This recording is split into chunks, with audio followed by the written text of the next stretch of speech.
Hello and welcome back. This is the 30-second video in the Flow Certified Professional online training, and we're going to talk specifically about flow mapped to Teal Thinking as I understand Teal Thinking. And I'm probably going to diverge from how the people who actually teach Teal Thinking would actually probably teach this. And but I think the way that I've started to look at this makes sense, and it really helps us understand what's going on between the individual, the team, the product, and the organization. I think these four particular colors map pretty well to what we're trying to communicate in flow. Also, I've mapped flow previously to things like SAFe, Scaled Agile Framework, to Management 3.0. I've actually got a couple blog posts out there on the old PMO Brothers blog post site. You can get that through my website, andrewcoleman.com. Click on blogs and you can go to the archive where we had that, and you can look up like Management 3.0. And you'll find all the blog posts that we did on that, for example. So the leadership takeaway for this is Teal Thinking. And this is sort of based on a presentation that Lisa Atkins did in Stockholm, Sweden a few years ago, maybe 2-3 years ago. And it was really interesting as she was sharing what she understood about Teal Thinking and how she applied that to Agile coaching. It was interesting to note that only about 6 or 7% of the people can actually achieve the Teal level. And we're going to explain that as we go along here in the video. And so for me, as I was listening to that, I immediately start sorting it through the lenses of flow. I live and breathe this, sorry guys. And I realized that, if you're talking 7% can be Teal level impact driven individuals, then we'll put that at the individual level. Because, Lisa also made the comment that for organizations, it's interesting to note that most of the leaders are orange results driven. And so that was the color that they assigned to that type of individual. And so I thought, wow, that works really good. And then amber was the tradition driven, and we'll get into that in a minute. And then green was the people driven. And this matches really well. So, especially through these four lenses. And here's where it gets really interesting. I'm going to move myself over just a little bit so we can see these. Okay, flow and Teal are eye to eye. You focus on inner integrity. You see things systematically. You see the whole big picture. You disidentify with your own ego. That's servant leadership that we just talked about in this last video. You have a purpose-driven and radical authenticity. So that's the pursuit of personal excellence, for example. You have inner rightness as your compass and wisdom beyond rationality. You need to think about that one a little bit, but that's why only 7% of the population can get to that level. And here's why I think this green people-driven for Agile just really, really works. Because they have fairness, community, equality of all perspectives, justice for all, consensus, this sounds very Swedish to me, relationship over outcomes, empowerment, values-driven culture, multi-stakeholder perspective, and that is a really great description of an Agile team, what they're trying to achieve in order for the team to step into sustainable states of flow.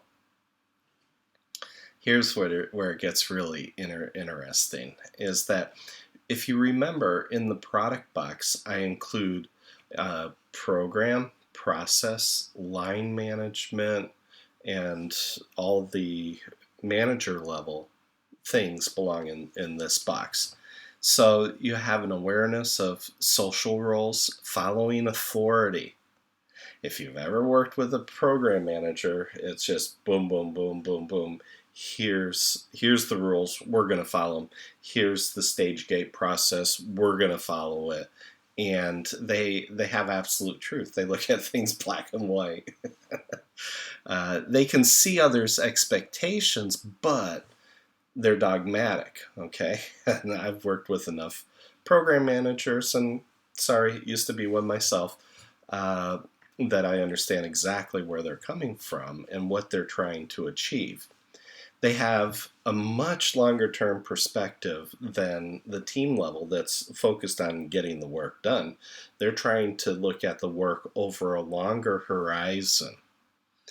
And they want consistent processes. And in the video with Jamie that you're going to see, he was complaining that on the organization lens area, he didn't feel like that there was any consistent process that was duplicatable that you could use to deal with the politics, but that's what flow is actually all about.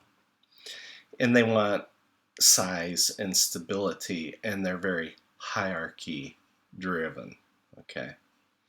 And so that perfectly describes most of the project and program managers with which I've worked. And so even project managers would fall into this category, whereas Agile coaches, Scrum Masters, product owners are going to be over here in the green box. But even product owners may fall over into this amber area. And so that's what's going to create friction in the organization, and you need to be able to deal with that friction. In the orange results driven box, I mean, this is so perfect. They're pragmatic, success oriented, lead follower, get out of the way. They're looking at complex logic. Okay, remember, if you think Kinevin with, you've got the chaos, complex, complicated, and then simple. This level is dealing with very complex logic. This level will question authority, okay? And so you'll see a lot of politics going on and a lot of friction going on here. They want to get ahead. They value freedom and achievement, innovation, accountability, and then it's a meritocracy in the best case. Okay, we all know how that actually works. So, but I just thought that these 4 colors align to the boxes perfectly. Now, in Teal Thinking, it would be ideal to take the teal box and transplant it into the organizational box. And now, all of a sudden, you're looking at transplanting a servant leader instead of having an orange leader.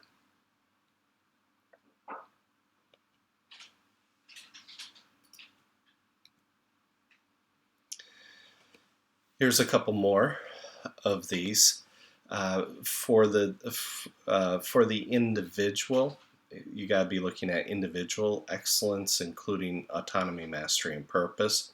So habits, time, attention aligned with a clear personal vision. And so we're now taking this from a flow perspective.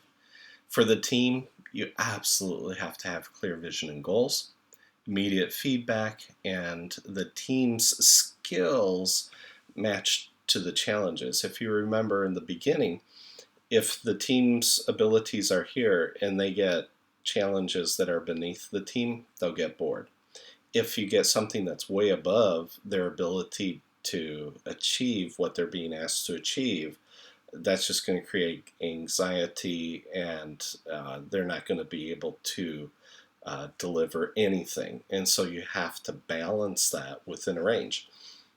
If you can get something that's just slightly above the team's abilities and competence and skills, you can help the team stretch and grow in their journey.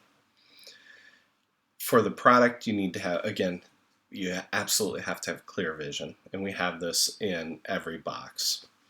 Minimum viable product, or and that can include product, service, and result. You're looking at short cycle to value, and in best case, you have an embedded customer. We don't always get to have the customers with, but that's what we're trying to get here.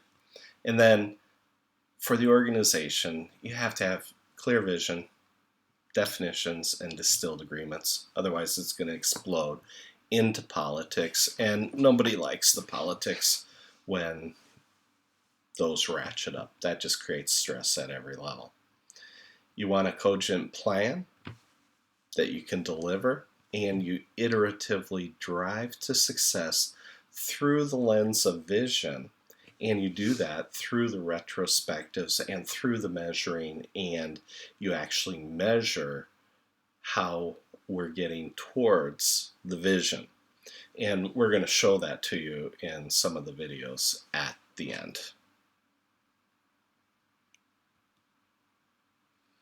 So, we looked at flow mapped Teal Thinking.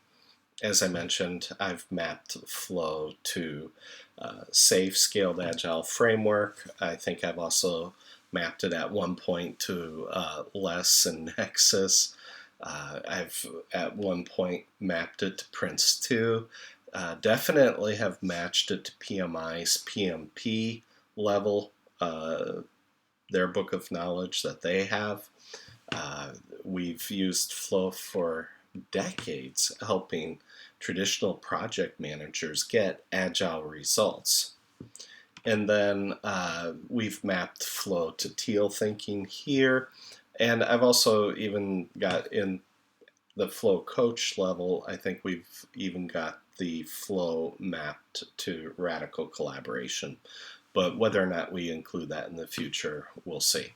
The application of this is really important. You have to understand you don't need everybody with in order to get a doubling of your capabilities to deliver value to the organization. It's really important to understand that only a small percentage of people are capable of teal thinking. So the odds of having a leader that is teal versus orange are somewhat low. And the odds of having a teal team member are also low. Okay, you only have 6 or 7% chance of having a true teal thinker on your team, or even leading your organization or in a leadership position anywhere in the organization. And so because of that, you just need to be aware of the composition of your team, what's their comfort zones, and how do we use flow to take the friction and eliminate it. So we use the flow friction analysis to eliminate this.